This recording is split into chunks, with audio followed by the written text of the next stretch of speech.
Então, nosso papel é de estabilização do negócio e não de confusão no negócio. Ah, caiu aqui por acaso? Você vai gostar desse corte, porque o canal Resenha com TF é feito com muito amor e carinho. Deixa o like, inscreva-se, porque todos os dias você encontra cortes e também entrevistas à íntegra. Veja aí, porque esse aqui ficou bem legal. Matéria que aconteceu hoje no New York Times, mostrando vários problemas da 777, várias situações bem graves, né, colocadas pela matéria. Isso te preocupa demais? Isso te deixa assim... Cara, eu não sei, que é uma caixa preta que pode estourar daqui a pouco, daqui a 2 meses, 3 meses, até mesmo antes de uma eleição. O Vasco tem um problemaço em relação a 777. Porque parece que passa um negócio assim estranho, de falta de credibilidade. Aí que eu volto lá no começo do nosso papo.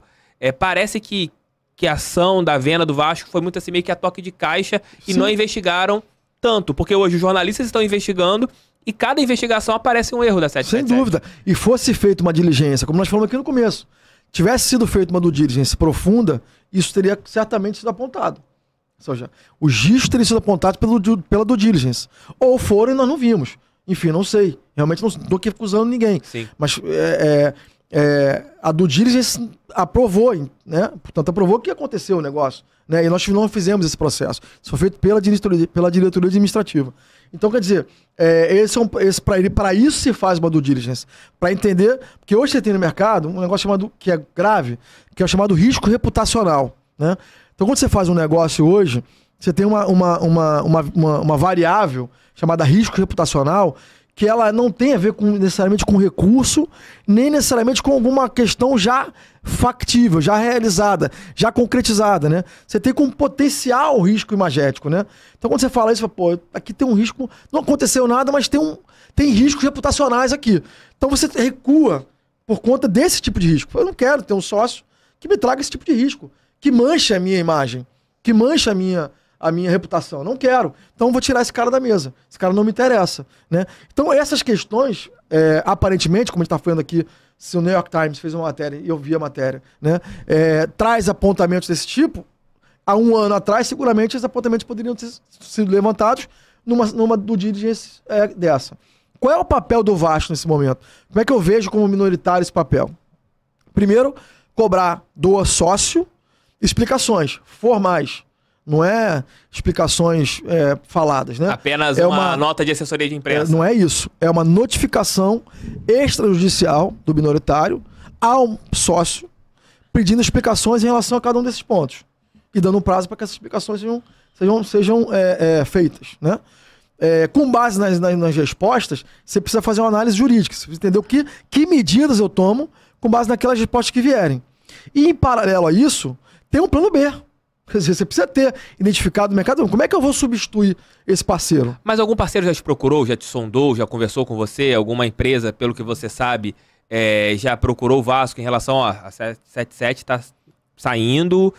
Se sair, eu realmente quero chegar junto com o Vasco. Eu tenho a pretensão de comprar 51%, 70%, 60% das ações. Você tem alguma coisa em relação a isso? Não tenho. Isso não aconteceu agora. E mesmo que tivesse acontecido, eu, por exemplo, não falaria não se tivesse concretizado, tivesse alguma coisa assinada, né? Mas não tenho, realmente não tem. Mas isso é um trabalho que tem que ser feito ativo, né? Ou seja, de novo, volto aqui, o trabalho não é de destruir um negócio que é seu, que foi constituído. O trabalho é de aprimorar esse negócio. Então, blindar, né? De blindar o negócio, exatamente. Então, se, por acaso, a gente entende que existe um risco do acionista, né, do nosso sócio, então vamos ao mercado buscar um acionista para que a gente faça promova um acordo entre o atual acionista e o potencial novo acionista.